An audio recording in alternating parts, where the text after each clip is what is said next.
नमस्कार दोस्तों, study IQ में आप सभी का बहुत बहुत स्वागत है।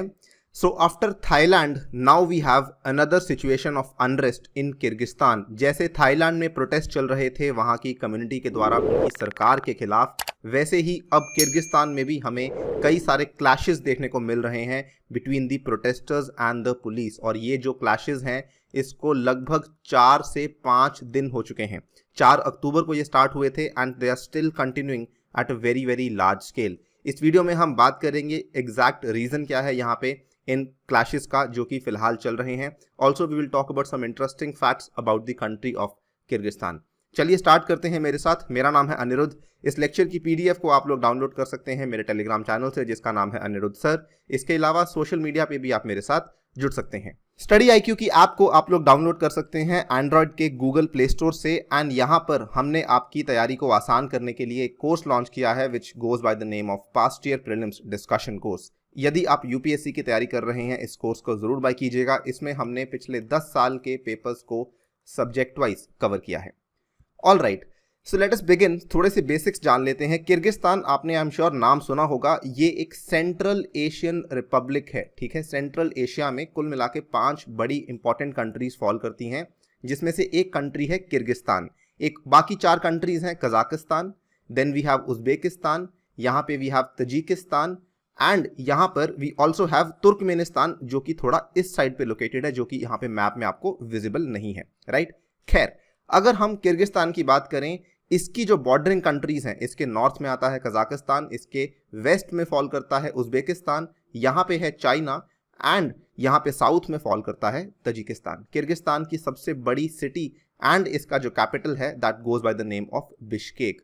यहाँ पर किर्गिस्तान, आपको बता दूं, पहले असल में ये सोवियत यूनियन का हिस्सा हुआ करता था बिफोर 1991। 1991 में जब सोवियत यूनियन टूटना स्टार्ट हुआ after the end of cold war, so Kyrgyzstan वहां से अलग हुआ एंड इसके चलते यहाँ पर आज की डेट में भी मोस्टली जो लोग हैं, मैक्सिमम तो वैसे किर्गिज एथनिसिटी को बिलोंग करते हैं, लेकिन सेकंड नंबर पे मैक्सिमम लोग आते हैं रशियंस। लेकिन उसके बावजूद भी जो सबसे ज़्यादा यहाँ पे लैंग्वेज बोली जाती है वो है रशियन लैंग्वेज, जो कि यहाँ पे बोली जाती है, राइट। 1991 में जब ये कंट्री अलग से एस्टैब्लिश हुई, इन्होंने सबसे पहले तो अपने आप को इंडिपेंडेंट डिक्लेयर किया फ्रॉम मॉस्को और यहाँ पर एक लोकतांत्रिक सरकार भी इन्होंने स्थापित की। और यहाँ पर अगर आप देखें तो इसके बाद जो टाइप ऑफ गवर्नमेंट यहाँ पे स्थापित हुई थी that was a parliamentary republic government. So very similar to India, हमारे यहाँ पर भी पार्लियामेंट्री और रिपब्लिक गवर्नमेंट है, लेकिन इनकी गवर्नमेंट जो है ये यूनिटरी गवर्नमेंट है। जैसे इंडिया के केस में आपने सुना होगा we have a quasi federal government, ठीक है। Power is divided between the centre and the states, लेकिन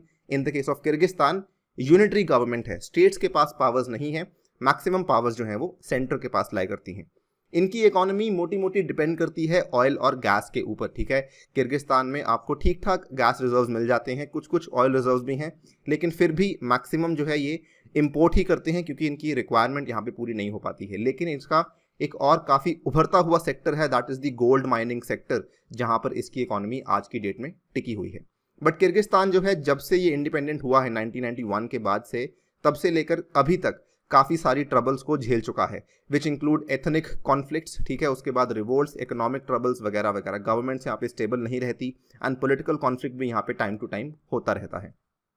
किर्गिस्तान कई सारे संगठनों का एक सदस्य भी है which include Commonwealth of Independent States, उसके बाद Eurasian Economic Union, then even the CSTO जो कि आजकल काफ़ी चर्चा में चल रहा है।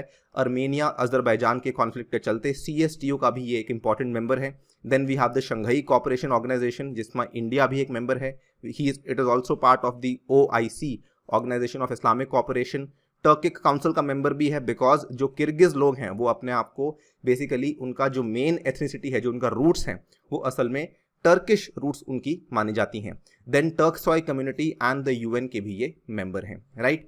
नाउ अब हम बात करते हैं किर्गिस्तान सुर्खियों में क्यों है। सो किर्गिस्तान में यहाँ पर लंबे समय से प्रोटेस्ट चल रहे हैं। आई told you already in the beginning कि जो प्रोटेस्ट हैं ये लगभग 4 अक्टूबर को ही स्टार्ट हो चुके थे, right. And the main reason यहाँ पे प्रोटेस्ट का था, there were allegations of rigged elections, कि यहाँ पे जो चुनाव हुए हैं रिसेंटली कुछ घपला हुआ है एंड जिसकी वजह से यहाँ पे माना जा रहा है कि जो एग्जिस्टिंग प्रेसिडेंट है किर्गिस्तान के, सूरोनबाई जीनबेकोव, इनके क्लोज जो पार्टीज हैं वही यहाँ पे जीत रही हैं, बाकी सभी पार्टीज यहाँ पे हार रही हैं। सो यहाँ पे जो थोड़ा सा पूरा का पूरा इसका सिस्टम है किर्गिस्तान का, आपको वो ज़्यादा डेप्थ में जाने की आवश्यकता नहीं, बट इतना समझ लीजिए कि इसमें क्या होता है, कई सारी पार्टीज बेसिकली आपस में फाइट करती हैं to get an entry into the parliament. ठीक है, केवल 4 पार्टीज ऐसी होती हैं जो कि यहाँ पे असल में पास हो पाती हैं। कुल मिला के 16 पार्टीज हैं जो कि आपस में इलेक्शन होती है, केवल 4 पार्टीज आगे जाती हैं, लेकिन एक कंडीशन रहती है कि हर पार्टी को आगे जाने के लिए 7% ऑफ द वोट्स मिलने ही मिलने चाहिए,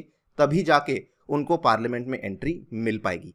इसके बाद once they enter the parliament, उसके बाद वो आपस में सिलेक्ट करते हैं अपना प्राइम मिनिस्टर। तो उसमें मान लीजिए अगर 100 एमपीज हैं पूरे के पूरे पार्लियामेंट में, उस केस में 25 एमपीज मिनिमम जो है उनको मिलकर के सिलेक्ट करना होता है एक प्राइम मिनिस्टर, राइट। सो यहाँ पर जो 4 पार्टीज जो आगे गई हैं उनमें से 3 पार्टीज ऐसी हैं जिनका डायरेक्ट संबंध है प्रेसिडेंट जीन बेकोव के साथ। इनफैक्ट 2 पार्टीज तो ऐसी हैं जिन्होंने 25% से भी ज़्यादा वोट्स ऑलरेडी ले ली हैं।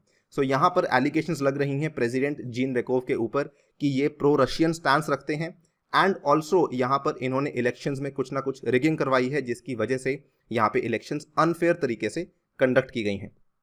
इनफैक्ट केवल लोगों का ही नहीं, यहाँ पर Organisation of Security and Cooperation in Europe, इन्होंने भी यहाँ पे लोगों के क्लेम्स को बैक किया है। इन्होंने कहा है कि यहाँ पे ऑपोजिशन के क्लेम को भी बैक किया है कि यहाँ पर जो इलेक्शंस हैं वो एक अनफेयर मैनर में कंडक्ट करवाई गई by credible allegations of vote buying. So main allegation जो लगाई गई है जीन बेकोव के ऊपर वो ये है कि आपने यहाँ पे लोगों के मतों को खरीदा है, जिसकी वजह से आपको इतना ज़्यादा सक्सेस मिला है इस पर्टिकुलर इलेक्शन में, राइट। कई सारे दृश्य यहाँ पे सामने आ रहे हैं। जैसे ही ये हुआ उसके बाद कई सारे प्रदर्शनकर्ता यहाँ पे स्ट्रीट्स पर उतर आए। This is the image of the capital Bishkek, जहाँ पे माना जा रहा है कम से कम 20 से 25 हज़ार लोग हैं जो कि सड़कों पर आ चुके हैं, राइट। इसके बाद अगर आप देखें सिचुएशन एक्चुअली केवल यहाँ तक सीमित नहीं है। जब तक प्रोटेस्ट था तब तक तो ठीक था, but protest is actually getting out of hand. Protest के बाद क्या हो रहा है, यहाँ पे सबसे पहले प्रदर्शनकारियों ने यहाँ पे कहा है कि जो इलेक्शन के रिजल्ट्स हैं उनको कैंसिल किया जाए, उनको रद्द किया जाए, इलेक्शन दोबारा करवाई जाए। लेकिन इसके बीच में सबसे इंपॉर्टेंट क्लैशेस शुरू हो चुके हैं between the protesters and the security officials. Clashes क्यों शुरू हुए हैं? बिकॉज जो लोग यहाँ पे प्रोटेस्ट कर रहे हैं उन्होंने कानून को भी अपने हाथ में ले लिया है।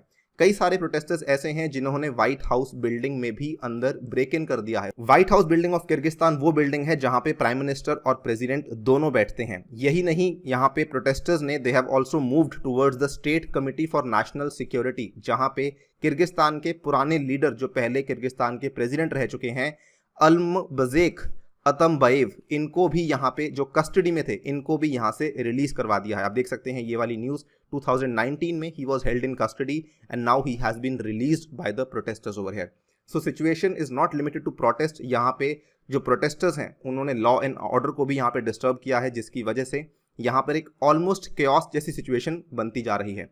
यहाँ पर आप देख सकते हैं ये एक और दृश्य है जिसमें दिखाया जा रहा है किस तरीके से जो ऑपोजिशन के प्रोटेस्टर्स हैं वो गवर्नमेंट बिल्डिंग्स के अंदर घुसने की कोशिश कर रहे हैं, राइट। उसके बाद क्लैशेस की फोटोज भी सामने आई हैं जहां पे किर्गिज की सिक्योरिटी फोर्सेस ने यहाँ पे वाटर कैनन्स का इस्तेमाल किया है, स्टन ग्रेनेड्स का इस्तेमाल किया है, टीयर गैस का इस्तेमाल किया है ताकि वो इकट्ठ को यहाँ पे डिस्पर्स ऑफ कर सकें।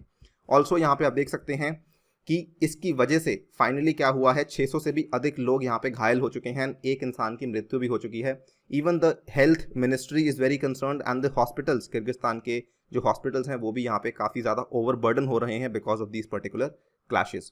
एंड अगर आप देखें इसके बाद जो सिचुएशन है वो और ख़राब होती जा रही है। यहाँ पे किर्गिस्तान में इंस्टेबिलिटी बनती जा रही है। देखिए, I already told you in the beginning, Kyrgyzstan एक अभी मैच्योर डेमोक्रेसी नहीं है, वो काफ़ी यंग डेमोक्रेसी है, जिसकी वजह से काफ़ी ज़्यादा इंस्टेबिलिटी इसको पिछले 30 साल में देखनी पड़ी है।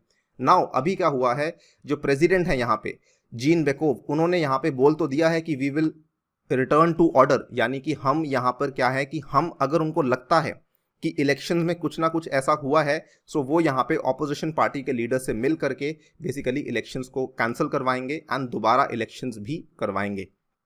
But the problem over here is कि एक पावर वैक्यूम क्रिएट हो चुका है बिकॉज यहाँ पे कोई भी प्राइम मिनिस्टर चूज नहीं हो पाया है, जिसकी वजह से यहाँ पे गवर्नमेंट भी काफ़ी ज़्यादा डीमोरलाइज हो चुकी है एंड सिक्योरिटी फोर्सेस भी काफ़ी ज़्यादा डीमोरलाइज हो चुके हैं। इनफैक्ट होता क्या है कि यहाँ पर जो इंस्टेबिलिटी है, बिकॉज आई टोल्ड यू कि जो प्रोटेस्टर्स हैं वो केवल प्रोटेस्ट नहीं कर रहे, वो लॉ एंड ऑर्डर को भी अपने हाथ में ले रहे हैं, जिसकी वजह से यहाँ पर एक सिचुएशन ऐसी बन गई है कि मॉब रूल तक बात आ गई है। सो मॉब रूल पूरे कंट्री में फैल रहा है। मॉब रूल का नुकसान क्या होता है? मान लीजिए कोई किसी इंसान ने आज मॉब रूल के चलते किसी पर्टिकुलर इंसान को अपॉइंट कर दिया, तो कल क्या होता है, जो इंसान बड़ी मॉब लेकर आता है फिर वो अपने आप को कुछ ना कुछ घोषित करवा लेता है। ऐसे केसेस में जो मेयर्स होते हैं उनको ओवरथ्रो किया जाता है, गवर्नमेंट रिप्रेजेंटेटिव्स को यहाँ पे मजबूरन उनसे इस्तीफा भरवाया जाता है। सो यहाँ पर अगर आप देखें इस पूरे केओस के बीच में क्या हुआ है, कई सारे लोगों ने कई सारे इम्प्रिजन्ड पॉलिटिशियंस को भी रिलीज करवा लिया है, ठीक है। And at the same time कुछ लोग ऐसे हैं, एक मॉब ग्रुप था जिन्होंने मिलकर के ये घोषित कर दिया कि ये हमारे नए प्राइम मिनिस्टर हैं। उनका नाम था मिस्टर जापारोव, ठीक है। 35 MPs एक होटल रूम में गैदर हुए, उन्होंने घोषित कर दिया कि अगले हमारे प्राइम मिनिस्टर ये हैं। उसके बाद क्या हुआ, एक और ग्रुप उन्होंने अपने लेवल पे घोषित कर दिया कि हमारे अगले प्राइम मिनिस्टर तिलक ये हैं, ठीक है। सो द प्रॉब्लम इज कि यहाँ पे मॉब रूल में इट ओनली डिपेंड्स किसके पास मसल पावर ज़्यादा है, किसके पास बेसिकली लोग ज़्यादा हैं। इसकी वजह से क्या होता है, ऑब्वियसली एक डेमोक्रेसी इस तरीके से आगे नहीं बढ़ सकती है। सिचुएशन केवल पॉलिटिक्स तक ही नहीं है, जो कई सारे यहाँ पे क्रिमिनल ग्रुप्स थे। आई told you in the beginning, Kyrgyzstan की जो इकोनॉमी है वो गोल्ड के सेक्टर के ऊपर डिपेंड करती है कहीं ना कहीं। कई सारे क्रिमिनल ग्रुप्स ऐसे हैं जो कि ऑर्गेनाइज्ड क्राइम में इन्वॉल्व थे, उन्होंने कई सारी गोल्ड माइंस को भी यहाँ पे सीज कर लिया है। So it is complete chaos, politics हो, इकोनॉमिक्स हो, हर जगह पे किर्गिस्तान यहाँ पे सफ़र कर रहा है। Like an expert put out very nicely over here, एक एक्सपर्ट है, लीगल एक्सपर्ट है, she says this, the only way out of this is to have an extraordinary session of the parliament where they appoint a new cabinet, ठीक है। तभी जाके आप एक नया प्राइम मिनिस्टर चूज कर पाएंगे एंड तभी जाकर आप इस अशांति को नियंत्रण कर पाएंगे, राइट। नाउ अगर आप देखें किर्गिस्तान की सिचुएशन, ये ऐसी पहली बार नहीं हुई है। Kyrgyzstan as I told you एक अभी इन्फेंट डेमोक्रेसी है, अपने स्टार्टिंग के सालों में है। यहाँ पर क्या हुआ है, 2005 में भी एक बहुत बड़ी क्रांति आई थी जिसका नाम था ट्यूलिप रेवोल्यूशन, एंड 2010 में जो कि सबसे ज़्यादा खराब यहाँ पे रिवोल्ट्स माने जाते हैं किर्गिस्तान की हिस्ट्री में, that was the April revolution. यहाँ पर 2005 में भी जो प्रेसिडेंट थे उनको ऑफिस से हटाया गया था, 2010 में भी जो प्रेसिडेंट थे उनको ऑफिस से हटाया गया था। And both of these incidents basically हुआ इस तरीके से ही था, जो विपक्ष के लोग थे इन्होंने प्रोटेस्ट किया एंड मजबूरन यहाँ पे प्रेसिडेंट्स को अपने ऑफिस से हटवाया। Now without getting into the fact कि कौन सही था कौन गलत था, इंपॉर्टेंट टू नोटिस कि किर्गिस्तान की जो पूरी की पूरी पॉलिटिक्स है वो काफ़ी ज़्यादा अनस्टेबल हो चुकी है, राइट। एंड नाउ फाइनली आप देख सकते हैं कि अब तीसरी बार पिछले 15 साल में तीसरी बार एक ऐसा क्रांति का माहौल बना हुआ है जिसको लोग बोल रहे हैं अक्टूबर रेवोल्यूशन, बिकॉज ये अक्टूबर में हुआ है एंड पीपल आर फेयरिंग कि ऐसा कुछ आगे जाके दोबारा भी हो सकता है। So the situation in Kyrgyzstan is obviously not very very good and definitely ज़्यादा होपफुल नहीं है। फिलहाल के लिए इतना ही, ये एक न्यूज़ है जो कि ट्रांजिशन में चल रही है। जैसे ही इसमें कुछ और अपडेट आएगा we will bring it forward to you. तब तक के लिए I take your leave. Thank you for listening, stay tuned and stay safe.